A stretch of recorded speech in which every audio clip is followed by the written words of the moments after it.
Seperti rusa yang haus, rindu aliran sungaimu.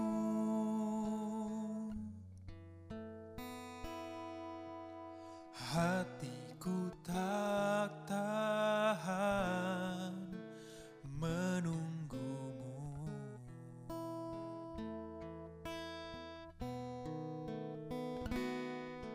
Bagai tanah gersang menanti datangnya hujan,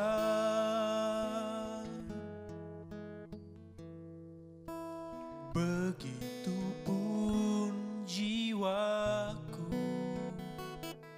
Tuhan. Hanya Engkau,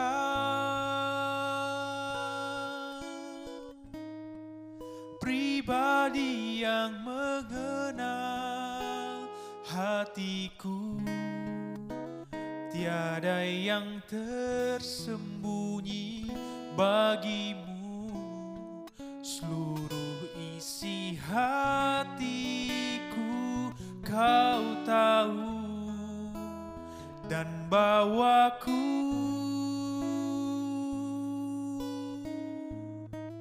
untuk lebih dekat lagi padamu, tinggal dalam indahnya dekapan kasih-Mu.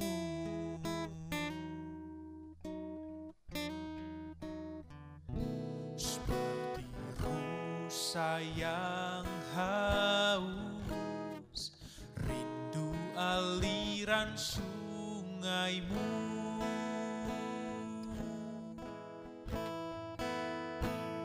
Hatiku tak tahan menunggu.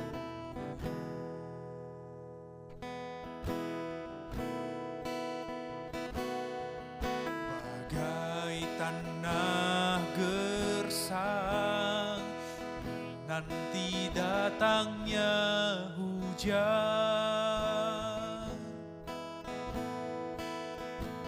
begitupun jiwaku, Tuhan. Hanya Engkau, pribadi yang mengenal hatiku. Tiada yang tersembunyi bagimu, seluruh isi hatiku Kau tahu, dan bawaku untuk lebih dekat lagi padamu, tinggal dalam indahnya dekapan kasih-Mu. Jiwaku merindukan Tuhan,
kasih. Terima kasih. Hanya Engkau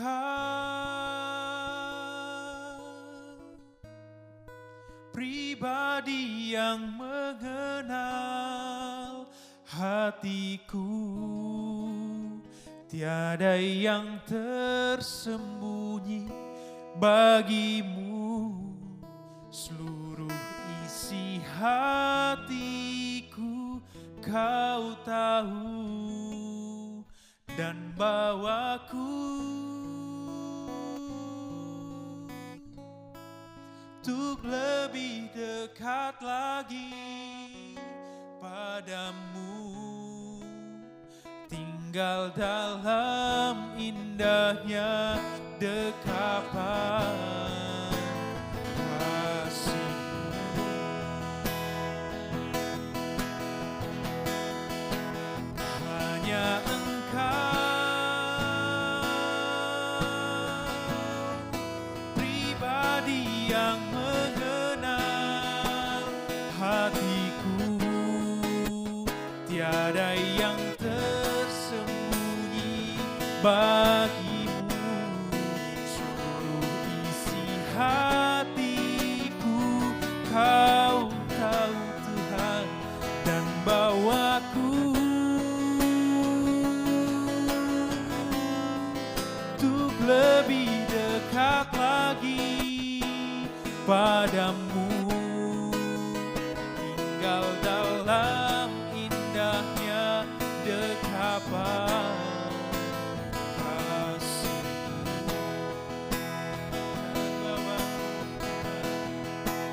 Dan bawaku untuk lebih dekat lagi padamu, tinggal dalam indahnya dekapan kasih-Mu.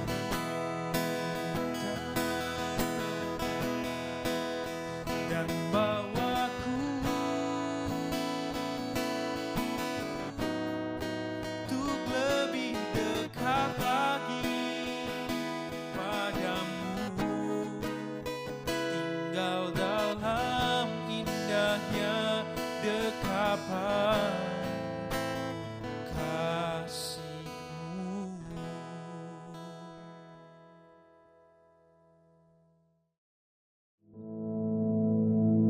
Our Father, which art in heaven, hallowed be thy name. Thy kingdom come, thy will be done in earth as it is in heaven. Give us this day our daily bread, and forgive us our debts, as we forgive our debtors. And lead us not into temptation, but deliver us from evil. For thine is the kingdom, and the power, and the glory, forever. Amen.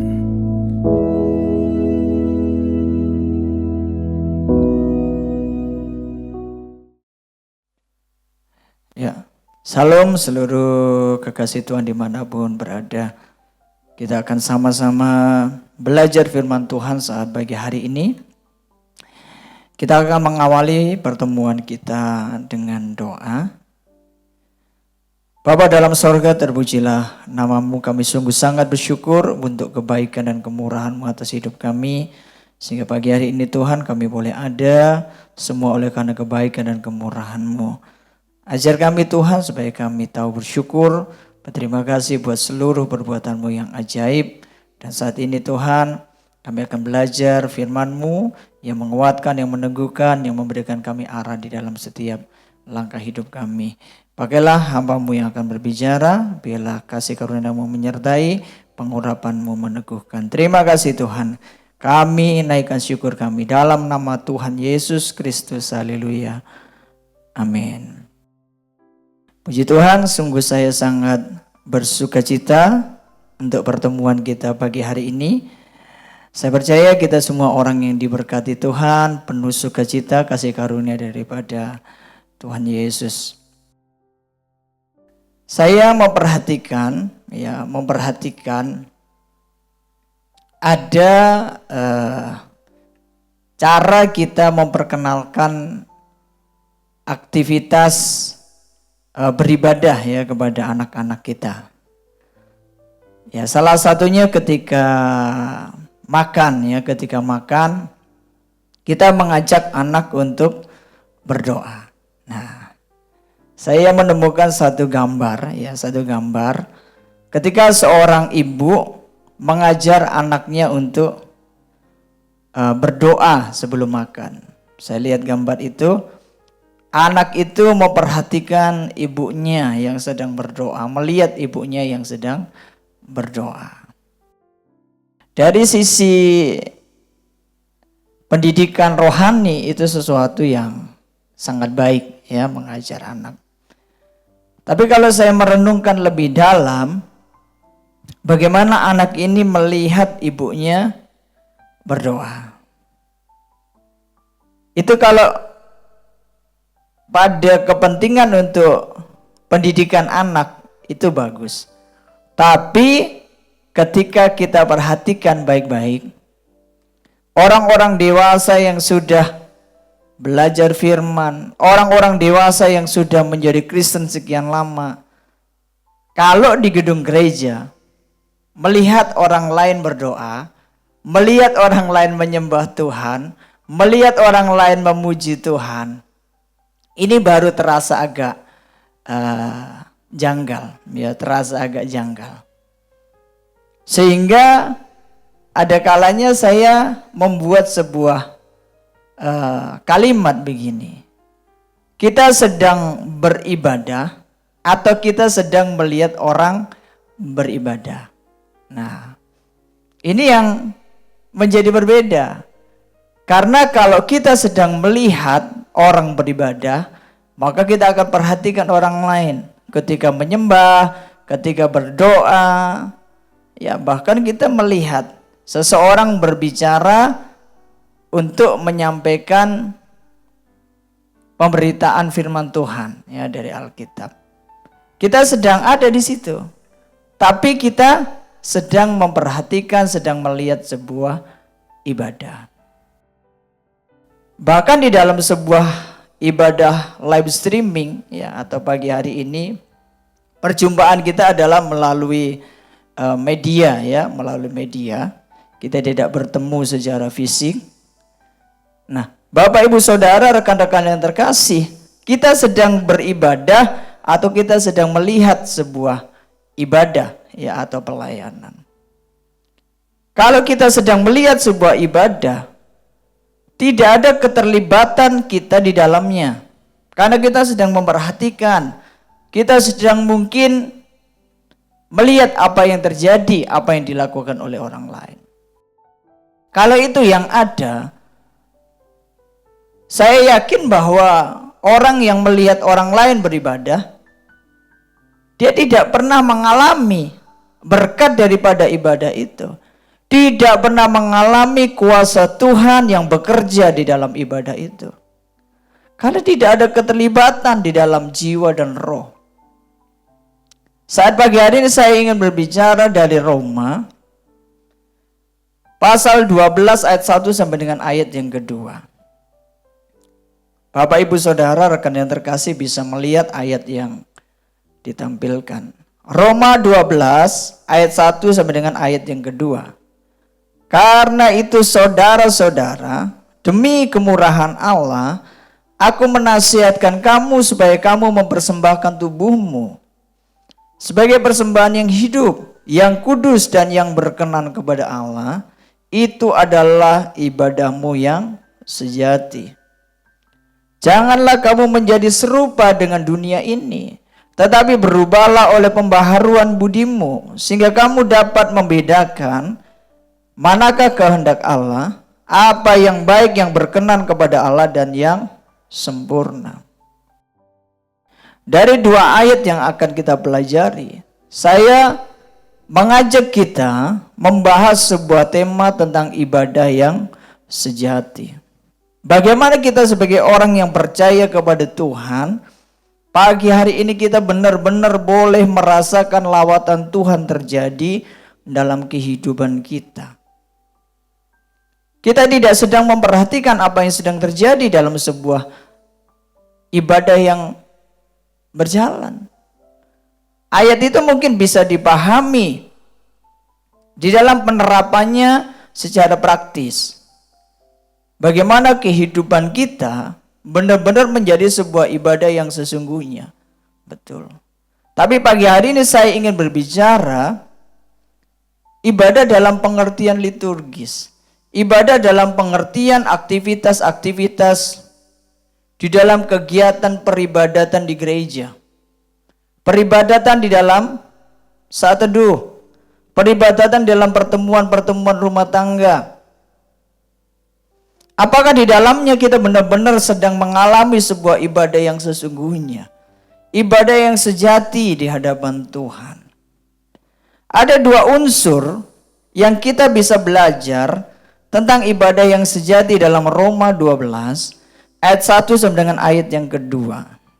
Di ayat yang pertama, Roma 12, karena itu, saudara-saudara, demi kemurahan Allah, aku menasihatkan kamu, supaya kamu mempersembahkan tubuhmu sebagai persembahan yang hidup, yang kudus dan yang berkenan kepada Allah. Itu adalah ibadahmu yang sejati. Di dalam ayat itu, firman Tuhan mengajarkan kepada setiap kita bahwa di dalam perjumpaan dengan Tuhan itu melibatkan sebuah kondisi yang benar-benar siap di hadapannya. Bagaimana kita membawa hidup kita sebagai persembahan yang kudus, sebagai persembahan yang berkenan kepada Allah. Saya membuat sebuah pernyataan bahwa ibadah yang sejati itu di dalamnya ada sebuah kesungguhan di dalam hati kita. Kita hadir di dalam sebuah ibadah. Kita sedang mengikuti ibadah seperti pagi hari ini. Tapi saya bertanya kembali, di mana jiwa kita berada? Di mana pikiran kita berada? Apakah roh kita sedang berinteraksi dengan Tuhan? Kalau itu tidak terjadi, maka sesungguhnya kita belum betul-betul beribadah kepada Tuhan. Karena ibadah yang sejati harus ada kesungguhan di dalam hati kita masing-masing. Di mana waktu kita berjumpa di dalam sebuah peribadatan dengan Tuhan, kita benar-benar membawa tubuh, jiwa, dan roh kita kepada Tuhan. Ini yang membuat ibadah itu mendatangkan kuasa yang luar biasa. Ibadah itu mendatangkan kepuasan secara batiniah. Karena kita sedang melibatkan seluruh hidup kita waktu kita datang kepada Tuhan. Saya tidak sedang menyalahkan siapapun. Tapi kita perlu untuk mengoreksi hidup kita masing-masing. Sementara kita datang berdoa seperti ini, dalam doa pagi, apakah sepenuhnya kita sedang ada di dalam pertemuan dengan Tuhan? Karena Tuhan tahu apa yang kita pikirkan. Ada lagu-lagu yang benar-benar menyentuh ya di dalam kehidupan kita. Dan lagu-lagu itu diciptakan oleh mereka yang dipakai Tuhan. Bagaimana lagu-lagu itu betul-betul membuat kita merasakan kebaikan Tuhan, merasakan kasih karunia Allah, merasakan bagaimana Tuhan menghendaki kita untuk berjalan dalam rencananya. Tapi seringkali kita merasa kering, kita merasa hambar. Karena waktu kita bernyanyi, waktu kita memuji Tuhan, kita tidak sedang ada di dalam apa yang kita pujikan, di dalam apa yang kita nyanyikan. Jadi dalam ibadah yang sejati, seharusnya ada kesungguhan dalam hati kita. Kalau seseorang mengangkat tangan dan memuji Tuhan, dia betul-betul merasakan bahwa Allah itu baik. Tuhan itu luar biasa. Di dalam kesulitan, di dalam penderitaan, Dia ada dan menopang kehidupan kita. Itulah sebabnya saya mengingatkan buat kita semua. Mau itu ibadah satu orang sendiri dalam saat teduh kita. Apakah itu doa bersama keluarga kita? Apakah itu doa bersama saudara-saudara seiman? Mau doa berapapun jumlahnya, akhirnya tidak menjadi penting. Karena setiap orang akan berurusan pribadi dengan Tuhan. Waktu kita menyembah Tuhan, waktu kita memuji Tuhan, kita tidak terlalu mau peduli apa yang orang pikirkan tentang kita. Karena ada kesungguhan di dalam hati kita masing-masing. Jadi pagi hari ini Bapak Ibu Saudara, seluruh kekasih Tuhan dimanapun berada, bagaimana kita bisa mengalami kuasa Allah? Jumpai Dia dengan kesungguhan dalam hati kita. Waktu kita menyembah, waktu kita memuji, waktu kita melipat tangan dan kita berdoa, di situ kita sedang berurusan secara pribadi dengan Tuhan. Ada sebuah ayat yang menegur peribadatan yang palsu. Yesaya pasal 29 ayat yang ke-13. Dan Tuhan telah berfirman, oleh karena bangsa ini datang mendekat dengan mulutnya dan memuliakan aku dengan bibirnya, padahal hatinya menjauh daripadaku. Dan ibadahnya kepadaku hanyalah perintah manusia yang dihafalkan.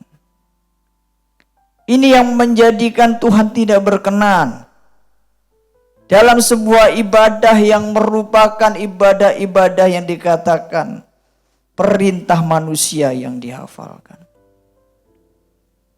Jadi kalau kita ingin menikmati sebuah ibadah yang sejati, kita punya kesungguhan dalam hati kita dan harus disertai dengan ketulusan.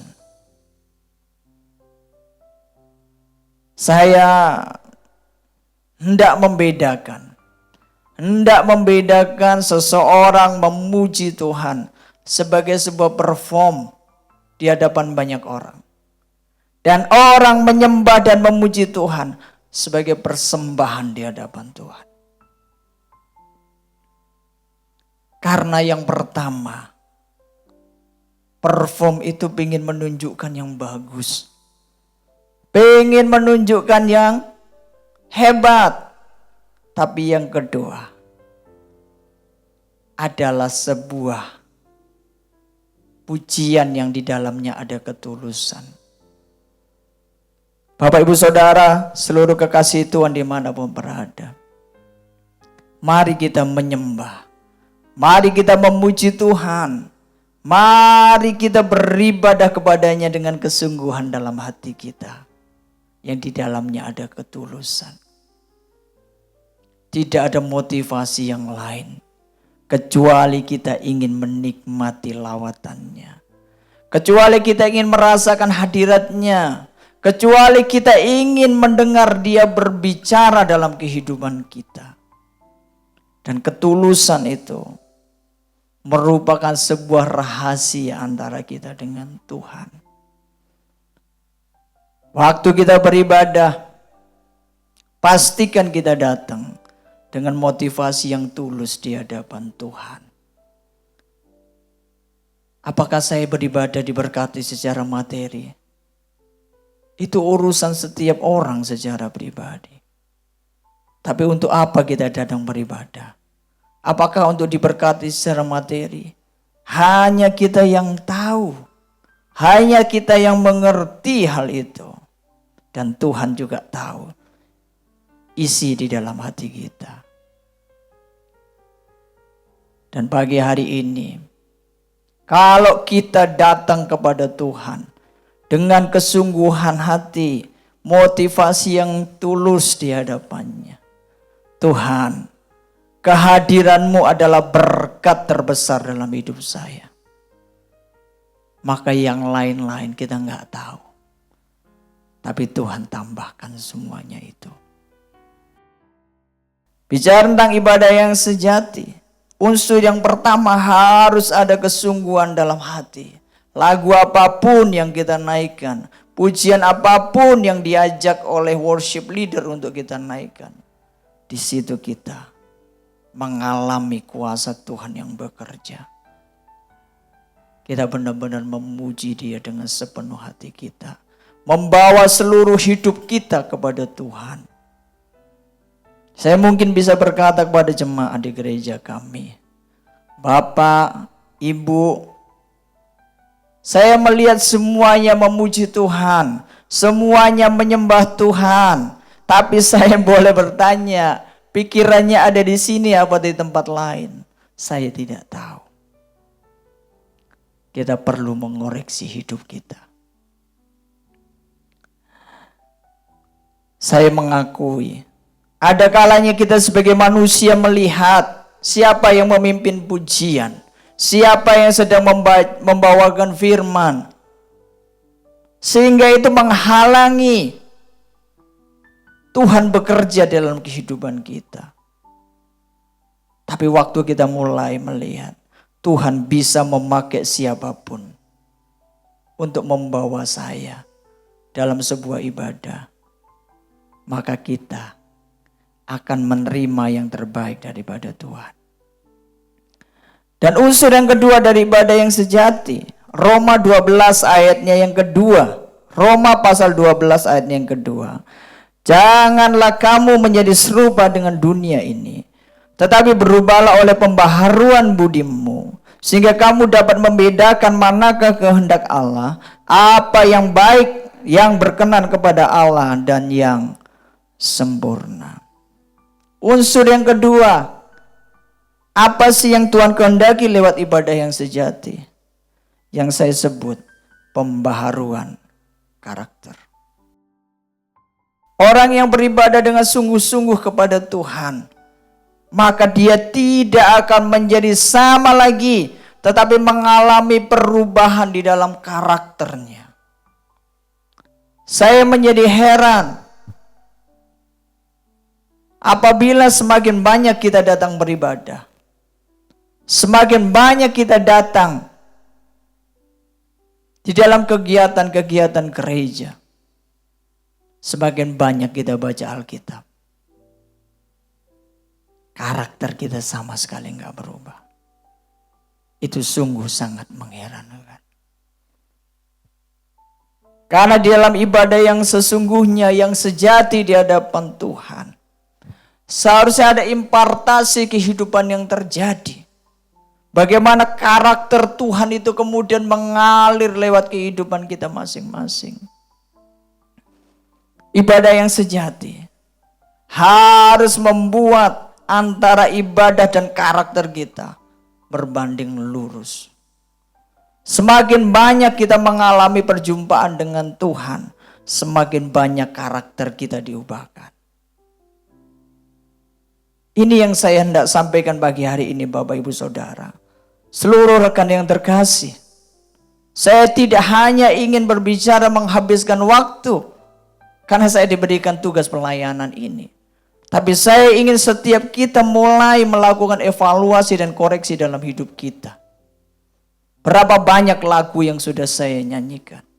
Berapa banyak ayat dan pasal yang sudah saya baca? Dan berapa banyak karakter saya sudah berubah? Jadi ibadah yang sejati harus membawa dampak di dalam perubahan karakter hidup kita. Entah saya sebagai seorang suami, entah ibu-ibu sebagai seorang istri, mama, papa, anak, saudara. Apa yang orang rasakan di sekitar kita? Apa yang orang nikmati daripada kehidupan kita? Apa dampak yang orang rasakan di dalam ibadah kita? Karena setiap orang yang ada di sekeliling kita tidak pernah tertarik untuk bertanya seberapa sering kita datang beribadah, seberapa banyak Alkitab yang kita tahu. Tapi mereka menunggu apakah kehidupan kita berbicara lebih jelas daripada rutinitas agamawi kita. Di dalam Roma 12 ayat yang kedua, firman Tuhan mengatakan, janganlah kamu menjadi serupa dengan dunia ini. Berubahlah oleh pembaruan budimu sehingga kamu dapat membedakan manakah kehendak Allah, apa yang baik, yang berkenan kepada Allah dan yang sempurna. Berbicara bahwa setiap orang punya tanggung jawab untuk memperbaharui kelakuannya. Sehingga Yesus bukan diceritakan hanya oleh apa yang kita katakan, tapi Yesus diceritakan oleh perbuatan di dalam kehidupan kita masing-masing. Jadi ibadah yang sejati harus membawa dampak di dalam pembaharuan karakter kita masing-masing. Dan orang yang mengalami pembaharuan karakter adalah mereka yang memiliki kesadaran secara pribadi. Pada satu waktu Yesus berbicara tentang seorang pemungut cukai yang berdiri bersama dengan seorang ahli Taurat. Mereka sama-sama ada di bait Allah. Ketika ahli Taurat itu mulai berkata, Tuhan, saya berpuasa 2 kali dalam seminggu. Tuhan, saya memberikan persepuluhan dari jintan, dari adas manis. Tuhan, saya tidak pernah berbuat jahat buruk, tidak seperti pemungut cukai itu.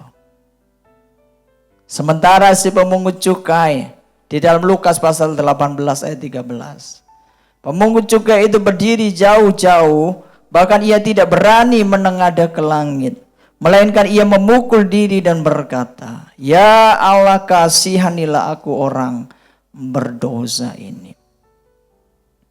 Jadi mereka yang memiliki pembaharuan karakter asalnya hanya satu, punya kesadaran secara pribadi. Kalau kita sudah merasa benar, kalau kita sudah merasa rohani, susah untuk kita berubah. Kita nggak seperti dia yang lebih buruk. Tapi bagaimana kalau kita merasa, Tuhan, saya ini ada hanya sebagai bagian dari kasih karunia-Mu. Tuhan, ubahkanlah saya. Seluruh karakter saya yang belum berkenan kepada Engkau. Ini kesadaran yang mesti muncul. Di dalam ibadah yang sejati, ketika kita berada di dalam hadirat Tuhan, disitulah kita sadar bahwa kita perlu senantiasa untuk mengalami perubahan di dalam karakter kita masing-masing. Kesadaran seperti itulah yang harusnya muncul. Saya menjadi heran, kenapa memuji Tuhan, menyembah Tuhan, tapi kesombongan agamawi kita makin naik tinggi. Kita teliti, kita lihat dalam hidup kita masing-masing. Bahwa ibadah yang sejati adalah ibadah yang di dalamnya ada kesungguhan di dalam hati. Hidup yang kita bawa kepada Tuhan. Dan di dalam ibadah yang sejati harus berdampak kepada pembaharuan karakter kita masing-masing. Dan kalau itu semua sudah kita miliki. Saya kembali dalam satu bagian ayat dalam perjanjian lama. Keluaran pasal 23 ayat 25. Tetapi kamu harus beribadah kepada Tuhan Allahmu. Maka ia akan memberkati roti makananmu dan air minumanmu. Dan aku akan menjauhkan penyakit dari tengah-tengahmu. Ini yang terjadi kalau kita beribadah dengan kesungguhan hati. Kalau ibadah kita membawa dampak kepada pembaharuan karakter, maka Tuhan pasti memberkati roti makanan kita, memberkati air minuman kita, dan akan menjauhkan kita dari segala penyakit di tengah-tengah kita. Itu tidak kita cari, tapi itu dampak dari ibadah yang sejati yang berkenan kepada Tuhan. Dan biarlah pagi hari ini setiap kita berani mengoreksi di hidup kita masing-masing. Sehingga bagian firman Tuhan yang saya sampaikan akan kita hidupi. Dan langkah kehidupan kita diberkati oleh Tuhan. Mari kita naikkan syukur kita kepada Tuhan. Terima kasih Bapa dalam sorga. Terpujilah namamu untuk kebaikanmu bagi hari ini. Mari Tuhan, Engkau melihat kepada kehidupan kami. Apakah kami memiliki sebuah ibadah yang sejati, yang berkenan kepada Engkau. Ajar kami setiap hari, setiap waktu, membawa kehidupan kami yang sungguh kepada Engkau. Dan ajar kami, lewat seluruh ibadah, kami boleh mengalami pembaruan karakter kami. Terima kasih Tuhan, terpujilah namamu. Seluruh kekasih Tuhan dimanapun berada, Engkau akan melangkah di sepanjang hari ini. Maka dengarkanlah firman Tuhan, pandang kepada kasih-Nya. Tuhan memberkati engkau dan melindungi engkau. Tuhan menyinari engkau dengan wajah-Nya dan memberi engkau kasih karunia. Tuhan mengarahkan wajah-Nya kepadamu dan memberi engkau damai sejahtera. Biarlah setiap langkah kita diberkati dan disertai oleh Tuhan. Mari setiap kita yang sungguh-sungguh yakin dan percaya berkata, amin.